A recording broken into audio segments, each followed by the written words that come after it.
La politique d'Aristote, livre 8e, chapitre 2, sommaire.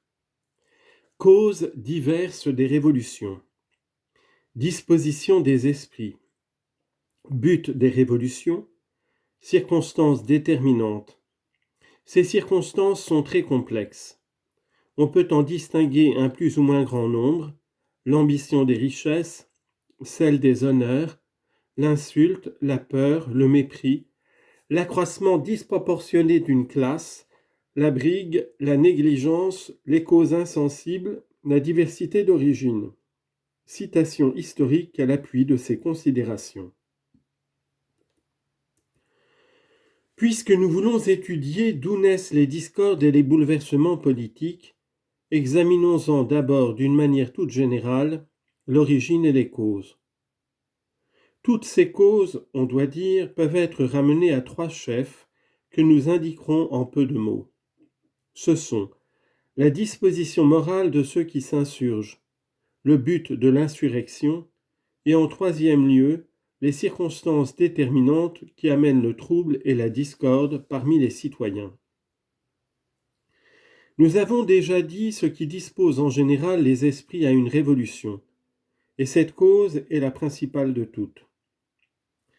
Les citoyens se soulèvent tantôt par le désir de l'égalité, lorsqu'ils se voient tout égaux qui se prétendent sacrifiés à des privilégiés, tantôt par le désir de l'inégalité et de la prédominance politique, lorsqu'en dépit de l'inégalité qu'ils se supposent, ils n'ont pas plus de droits que les autres, ou n'en ont que d'égaux ou même de moins étendus.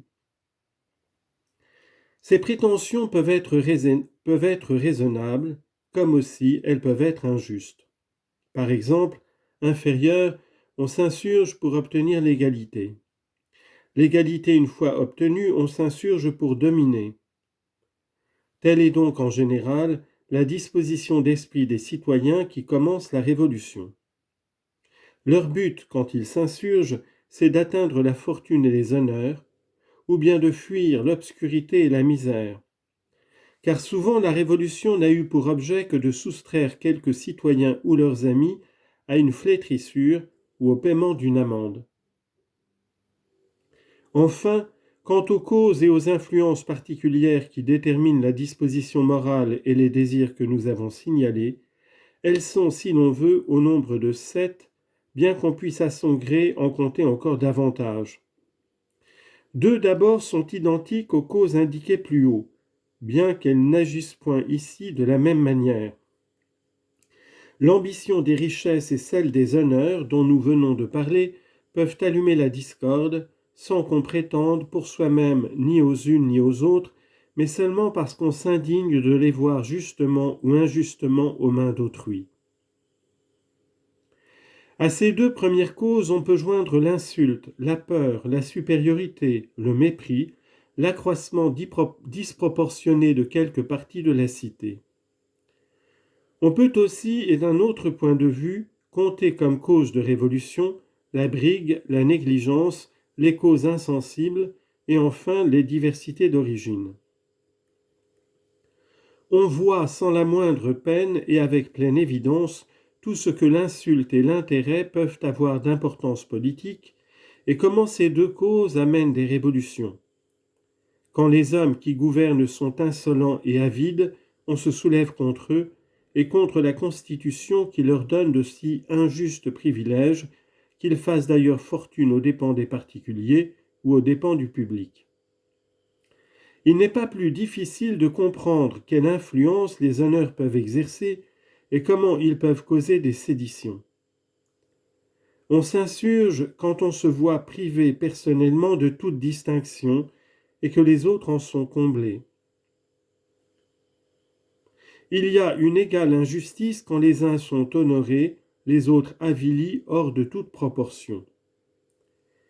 Il n'y a réellement justice que si la répartition du pouvoir est en rapport avec le mérite particulier de chacun. La supériorité est aussi une source de discorde civile quand s'élève l'influence prépondérante soit d'un seul individu, soit de plusieurs, dans le sein de l'État ou du gouvernement lui-même. Elle donne ordinairement naissance à une monarchie ou à une dynastie oligarchique. Aussi a-t-on imaginé dans quelques États, contre ces grandes fortunes politiques, le moyen de l'ostracisme. C'est ce que firent Argos et Athènes.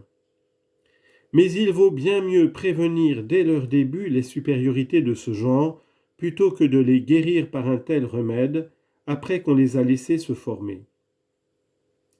La peur cause des séditions lorsque des coupables, dans la crainte du châtiment, se révoltent, ou lorsque, dans la prévision d'un attentat, les citoyens se soulèvent avant qu'il ne soit commis contre eux. Ainsi, à Rhodes, les principaux citoyens s'insurgèrent contre le peuple pour se soustraire au jugement qui les avait frappés. Le mépris, aussi, donne naissance à des séditions et à des entreprises révolutionnaires. Dans l'oligarchie, lorsque la majorité exclut de toute fonction publique sans la supériorité de ses forces, dans la démocratie, lorsque les riches s'insurgent par dédain de la turbulence populaire et de l'anarchie. À Thèbes, après le combat des Zénophites, le gouvernement démocratique fut renversé parce que l'administration était détestable. À Mégare, la démagogie fut vaincue par sa propre anarchie et ses désordres.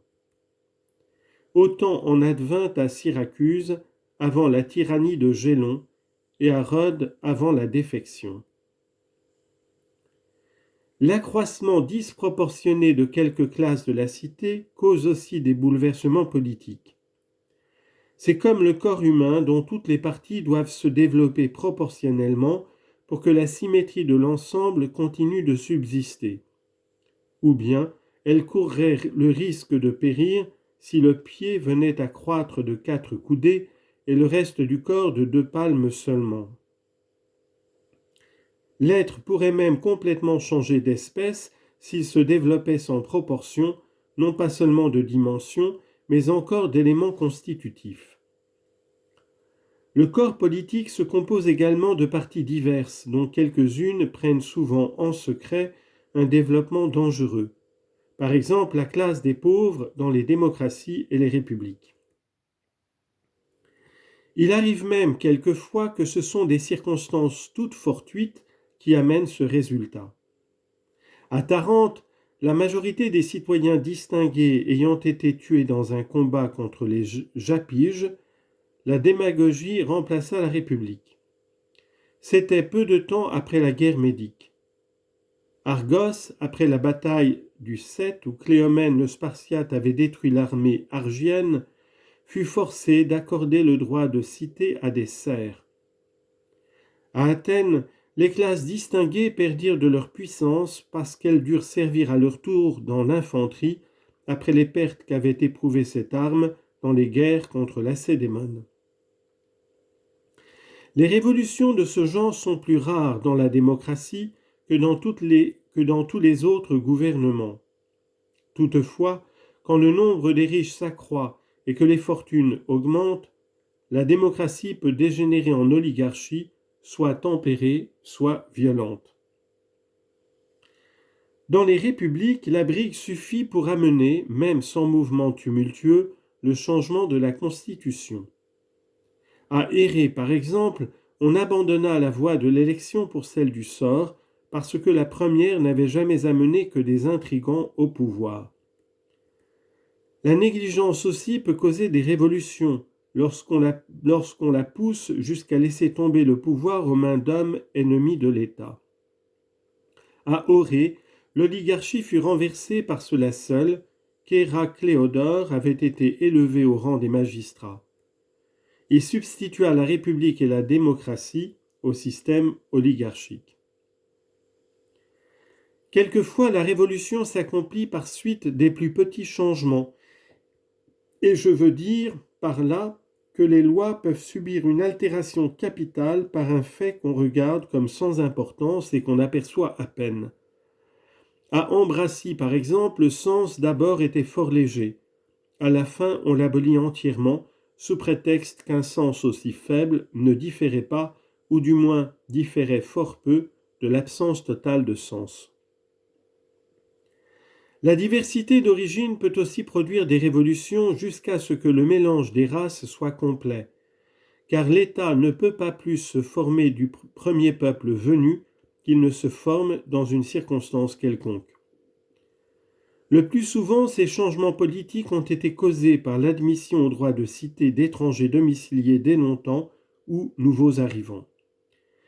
Les Achéens s'étaient réunis aux Tréséniens pour fonder Sybaris, mais, étant bientôt devenus les plus nombreux, ils chassèrent les autres, crime que plus tard les Sybarites durent expier.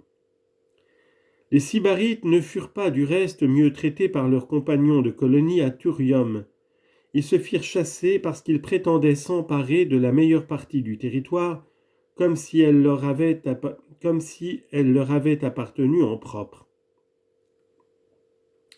À Byzance, les colons nouvellement arrivés dressèrent un guet-apens aux citoyens, mais ils furent battus et forcés de se retirer. Les Anticéens, après avoir reçu les exilés de Chios, durent s'en délivrer par une bataille.